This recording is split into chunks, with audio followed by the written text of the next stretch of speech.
apa yang dipikirkan, diucapkan, dan dilakukan itu satu garis.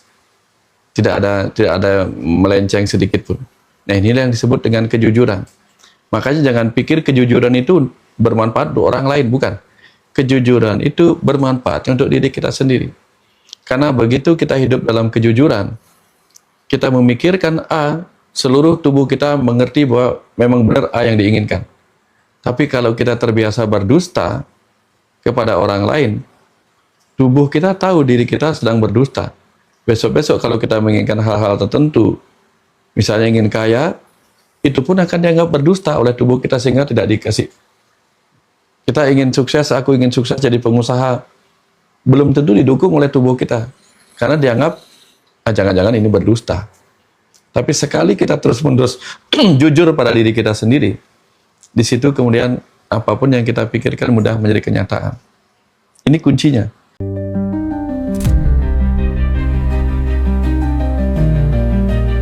Enlightenment seorang Nabi Muhammad ini kaitannya ternyata sama kemanusiaan gitu. Nah, perjalanan cerita itu sampai di dunia dewasanya itu udah masuk pelajaran filsafat, Indra. Spektrum ateis itu beda, dari mulai ateis yang paling santai sampai ateis yang paling radikal juga Iya, ada.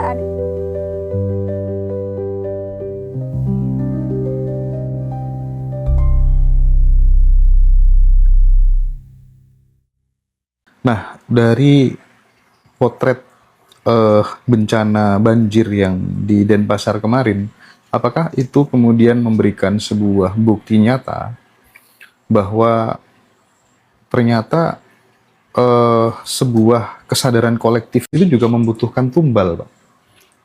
Kadang harus ada. Ketika Pandawa ingin menang melawan Karna, Gathotkaca menjadi tumbalnya. Ketika Arjuna harus marah dan akhirnya mengangkat senjata dengan penuh semangat melawan para kesatria Korawa, Abimanyu menjadi tumbalnya. Ketika Krishna bahkan harus mengutuk Aswatthama agar dia selamanya hidup abadi dalam penderitaan, kelima anak Pandawa menjadi korbannya. Agar para Pandawa selamat dari bubuk yang dibakar oleh para Korawa, 5 pengemis menjadi korbannya. Setiap kurban itu bukan tentang siapa yang bersalah, tetapi jangan sampai pengorbanan mereka sia-sia. Bali telah banyak mengalami korban. Salah satu yang menjadi korban dari kejadian kemarin adalah seseorang yang pernah belajar di rumah semesta. Jadi anak semesta yang pernah bertemu dengan saya dan Abu Madlub, Kang Abu di rumah. Beliau menjadi korban. Jangan sampai pengorbanan mereka sia-sia karena tidak ada perbaikan di masa depan oleh yang punya kuasa untuk memperbaikinya. Cukup Bali itu pernah menjadi korban ledakan bom. Tapi kemudian Bali mengajarkan perdamaian. Hari ini, 12 Oktober 2002, Bali mengalami ledakan bom di Legian. Sejak itu, tindakan kekerasan itu kami balas dengan menyebarkan ajaran kedamaian. Dan kemarin banyak korban, entah yang tercatat dan yang belum ditemukan oleh penderitaan akibat bencana ini. Peleburan itu. Semoga pengorbanan mereka menyebabkan orang-orang di dalamnya yang punya kuasa dan punya kesungguhan untuk menyebarkan ajaran anti bencana. Apa itu ajaran anti bencana? Kita memperbaiki agar tidak ada lagi bencana berikutnya. Karena musim hujan akan kembali datang.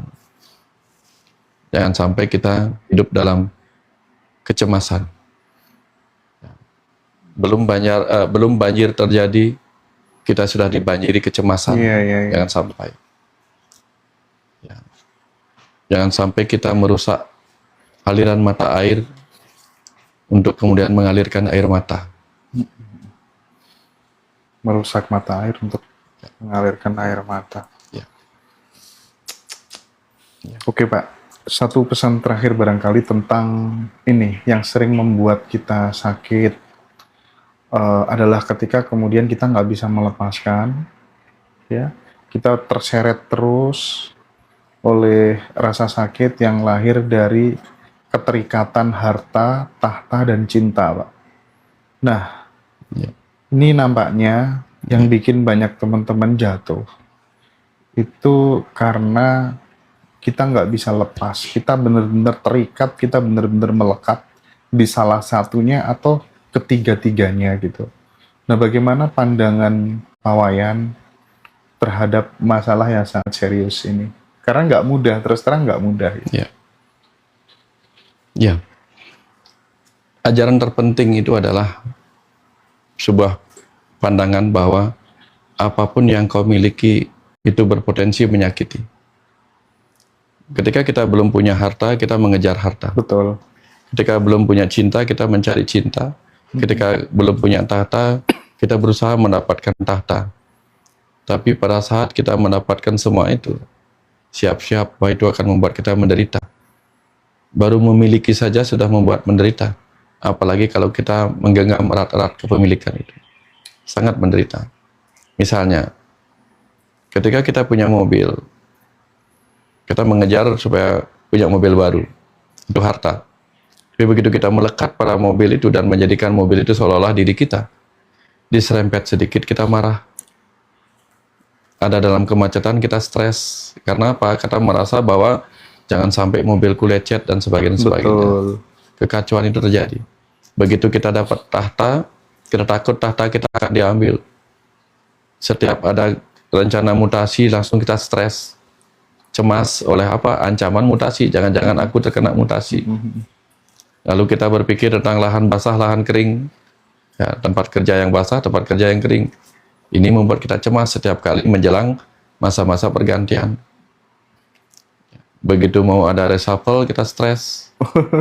Karena jangan-jangan aku yang terkena. Kena.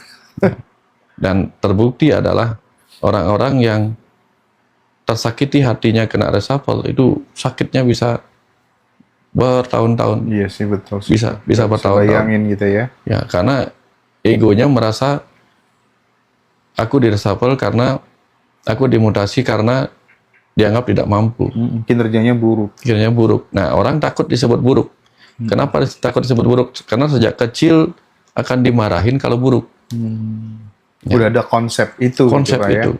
Kamu nggak boleh buruk, kamu Iya, harus iya. selalu baik. Kalau kamu buruk, kamu dapat neraka. Kalau kamu baik, dapat surga. Selalu konsepnya demikian. Akhirnya ketika dia dimutasi, di reshuffle, diberhentikan, dia berpikir atau dia simpulkan bahwa ini pertanda aku masih buruk. Nah, kalau sudah disebut buruk itu menyakitkan. Begitu dianggap menyakitkan, muncullah reaksi-reaksi ego. Entah fight melawan pemberhentiannya, melawan mutasi yang terjadi pada dirinya, atau flight melarikan diri. Entah dengan berbagai cara. Nah, ini yang banyak terjadi, Mas Yado. Maka kita hanya perlu belajar untuk apa? Boleh memiliki, tapi jangan pernah takut ketika tiba saatnya harus melepas itu. Ya. Kita makan makanan yang enak, miliki. Tapi ketika besok tiba saatnya harus dilepas, ya sudah. Berarti yang bagian-bagian penting dari itu sudah kita ambil, sisanya kita buang. Ya. Sebanyak-banyak kita punya uang, mau kita kasih siapa? Mau kita kasih anak, apakah pasti anak akan menggunakan uang itu untuk kebaikan? Belum tentu. Maka yang paling baik kita wariskan kepada anak adalah pendidikan.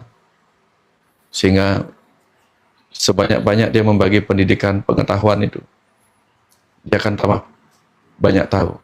Tapi sebanyak-banyak uang yang kita titipkan dan dia bagikan, mungkin itu belum tentu bertambah banyak. Itu. Maka kita ini membagi sesuatu yang tidak akan pernah habis, Mas Hendra. Iya Pak Wayan. Tapi paling tidak saya sendiri gitu ya, setelah ketemu Pak Wayan makin yakin, makin percaya bahwa sebenarnya sebagian besar masalah di Republik ini akan selesai ketika kemudian setiap orang mulai mau memikirkan nasib saudara-saudaranya yang membutuhkan. Ya, kita berbagi, kita memberi, berkontribusi, asal kemudian itu sudah tumbuh secara kolektif gitu. Ya. Keren deh kayaknya. Ini Mas Hendra, percaya tidak percaya, sejak lahir sampai mati kita nggak bisa menolong diri sendiri. Banyak kan kita ditolong oleh orang lain. Terus demikian, kita nggak bisa menanam padi kita sendiri. Kalaupun kita menjadi petani dan bisa menanam padi kita sendiri, kita butuh orang lain jadi nelayan. Nah, dalam konteks di mana kita hidup bersama orang lain dan dihidupi oleh orang lain, lalu kita fokus hanya untuk menghidupi diri sendiri, bagaimana bisa itu terjadi? Kalau kita terus nguripi hidup kita untuk menghidupi orang lain, perputaran kolektif itu akan kembali kepada kita. Tapi kalau kita nolong diri kita sendiri saja, saya jadi petani untuk diri saya sendiri. Nanti kalau sakit, dokter mungkin menolong dirinya sendiri, tapi ngasih makannya siapa? Apakah dokter nanam padinya sendiri? Apakah dokter mancing ikannya sendiri? Apakah dokter akan membangun rumahnya sendiri? Nggak bisa. Ketika kita semua hidup dari hidup orang lain, gitu. Kenapa kita nggak membersamai perjalanan itu dengan apa? Saling tolong menolong, bukan saling keakuan. Ya. Selfish, hanya untuk diri sendiri gitu. Karena kan tidak mungkin kita bisa diri sendiri kita. Iya. Sekaya-kayanya kita nanti mati didorong sama orang lain ke kuburan. Ya, teman-teman, ini sebenarnya luar biasa ya. Hari ini tuh saya ngantuk, Pak Wayan sebenarnya juga agak ngantuk. Tapi bisa semengalir ini, seindah ini, itu hadiah yang luar biasa buat saya dan teman-teman semuanya, Pak Wayan. Tapi izinkan Pak Wayan, mohon maaf tanpa mengurangi rasa hormat, mungkin sebelum kita closing, kita sediakan kesempatan buat teman-teman untuk berinteraksi dengan Pak Wayan dulu gitu ya. Silakan. Teman-teman silakan apabila ada hal-hal unek-unek yang selama ini mungkin ingin dipertanyakan langsung ke beliau tapi belum ada akses, ingin bertamu ke rumahnya juga nggak tahu alamatnya di mana. Sekarang mungkin bisa tanya jawab langsung lewat live TikTok pada kesempatan sore hari ini ya. Silakan teman-teman, apa yang ingin ditanyakan nanti bisa saya pandu, Mas Habib pandu gitu ya. Atau mungkin Pak Made ada yang mau ditanyakan barangkali. Ya, silakan Pak. Sudah. Tadi tentang perbincangan dengan bahwa alam semesta ini hari ini memang harus terjadi seperti ini. Karena apa yang dipaparkan oleh guru tadi itu memang suatu kenyataan yang harus terjadi. Dan apa yang terjadi setelah musibah banjir ini yang sesungguhnya yang tangkap adalah tangisan Ibu Pertiwi jauh lebih keras, lebih nyaring daripada tangis kita sendiri sesungguhnya. Tetapi umat manusia ini seperti yang dibahas tadi oleh guru dokter, sampai sudah dikasihkan siraman air, digoyang-goyang itu tidak mau juga bangkit. Bagaimana nih sesungguhnya untuk membangkitnya kembali kesadaran itu agar alam kita ini kembali, paling tidaklah ada benih-benihnya, akan bibit-bibitnya tumbuh kembali sehingga kita layak terlahir dan hidup di bumi ini. Demikian Guru Matur Suksma. Suksma Pak Ade. Karena kalau Ibu Pertiwi memberi kita tangisan seperti tadi, kalau langit memberi kita air yang besar seperti kemarin itu, maka saatnya kemudian ayah dan ibu di bumi ya juga melakukan hal yang sama, dalam arti mengingatkan lebih dulu. Apa yang maksud ayah dan ibu di bumi? Kalau Tuhan itu disebut guru swadhyaya, Ketika dia menjadi ayah dan ibu dan memberi banjir kemarin itu, jadi bumi dan langit memberi banjir, memberi kehancuran seperti itu. Maka yang pertama harus melakukan tugas terberatnya adalah ayah dan ibu yang menjadi guru wisesa. Ayah dan ibu yang menjadi guru wisesa itu siapa? Pemerintah. Setelah itu apa? Ayah dan ibu yang menjadi guru pengajian. Harus lebih mementingkan mengajarkan moralitas, mengajarkan hal-hal yang penting dilakukan oleh murid-murid di sekolah. Apa yang perlu diajarkan. Lalu ayah dan ibu yang ada di rumah. Apa yang harus mereka ajarkan kepada anak-anaknya di rumah. Nah, jadi dimulai dari ayah dan ibu semesta, harus diikuti pesan-pesan itu oleh ayah dan ibu yang menjadi pemerintah. Dilanjutkan oleh ayah dan ibu yang menjadi guru di sekolah. Dan terakhir ayah dan ibu yang menjadi orang tua di rumah. Ini baru bisa. Tidak bisa hanya mengandalkan pemerintah. Kalau guru-guru tidak pernah mengajarkan itu sejak sekolah. Karena saya pernah nonton Pak D. Ketika seorang guru meletakkan bak sampah yang terserak, semua murid berlalu begitu saja. Hanya satu murid yang kemudian terpanggil hatinya untuk mengangkat kembali tong sampah itu. Artinya apa? Dari ratusan murid yang lewat, cuma satu yang memiliki kesadaran itu.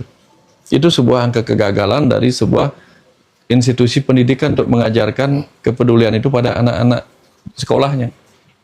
Nggak tahu kalau di rumah, apalagi gitu. Nah, apakah di rumah anak-anak diajarkan membersihkan halaman rumahnya sendiri? Apakah diajarkan membantu orang tuanya? Saya nggak tahu. Nah, ini semua harus dilakukan dari keluarga, di sekolah, di lingkungan yang lebih besar, itu kecamatan, kelurahan, kabupaten, provinsi, negara, dan sebagainya. Itu semua harus dilakukan. Tapi kalau tidak dilakukan, ujung-ujungnya kita hanya menyerahkan itu kepada ayah ibu semesta sebagai guru swadhyaya. Itu sering kali terjadi, Pak. Ya, begini kawan. Ya. Satu lagi guru, setelah musibah yang terjadi kemarin, besoknya saya diingatkan oleh suatu nyanyian, yaitu bagaimana sesungguhnya Ibu Pertiwi itu sedang diobrak-abrik dan beliau menangis, dihancurkan, dieksploitasi, hanya mengambil untuk apa yang ada di dalamnya, terutama emas, tambang-tambang dan lain sebagainya. Maka ketika itu saya tersadarkan dan menangis sejadi-jadinya, terutama di bait yang kedua dan terakhir. Itu membuat hati saya tersenyum dan menangis dan meratapi memang benar-benar ini Ibu Pertiwi sedang duka dan lara. Ya. Dan bahkan beliau seolah-olah melakukan doa agar anak-anaknya tidak melakukan perusakan-perusakan dan alam-alam ini. Bagaimana menurut guru ini? Dari pesan dari sebuah lagu syair yang sangat luar biasa ketika kita menarik kembali ke dalam. Persis. Makanya banyak orang menyanyikan lagu itu ketika ada kejadian, tapi tidak mengingat itu sebelum kejadian. Ya, begitu ada kejadian, baru lagunya kulihat Ibu Pertiwi sedang berduka, tapi pada saat semuanya baik-baik saja, mereka lupa. Nah, apakah kita ingin seperti itu terus-menerus? Nah, ini ajakan buat kita semua sebenarnya. Jangan sampai lagu itu hanya menjadi lagu yang membuat kita bersedih, ikut bersedih, tetapi tidak mencegah itu menjadi kesedihan berikutnya lagi. Kira-kira begitu. Ya, itu semua. Oke. Ya, silakan dibacain kalau ada yang nanya. Oke, saya mau tanya Pak Wayan, gimana cara menghilangkan sikap yang selalu ingin berdusta, Pak? Selalu ingin berdusta. Gini. Bohong aja. Gini, rahasia kekuatan manusia, mau dia sembuh, mau dia mencapai kebahagiaan di masa depannya, mau dia mencapai apa yang diinginkan mudah tercapai, rahasianya adalah kalau terjadi keselarasan antara tubuh, pikiran, dan jiwa. Ciri-ciri tubuh, pikiran, dan jiwa selaras adalah tiada dusta di antara kita. Oke. Di antara tubuh, pikiran, dan jiwa. Artinya apa? Apa yang dipikirkan, diucapkan, dan dilakukan itu satu garis. Tidak ada melenceng sedikit pun.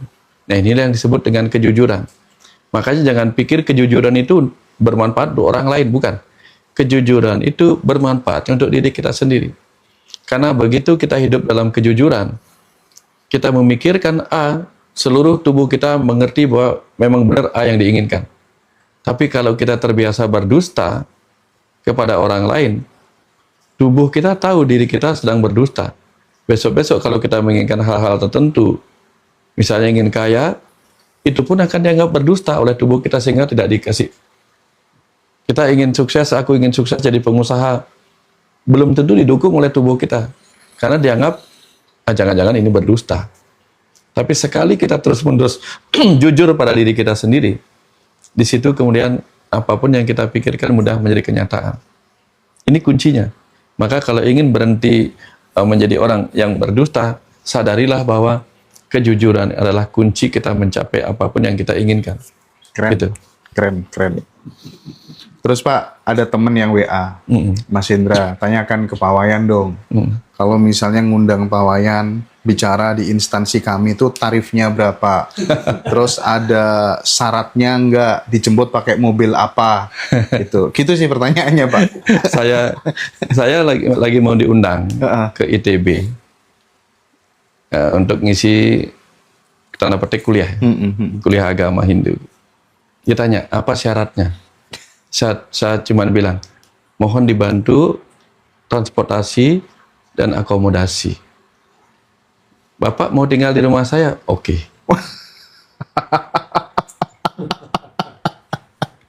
Terus nanti Bapak dari Halim ke sana bagaimana? Saya biasanya naik apa bagusnya? Mau pakai travel? Ya, bayarnya 43.000. Ya. Jadi saya nanti dari Halim ke sana mau pakai travel. Sudah dikasih nomor WA-nya. Gitu.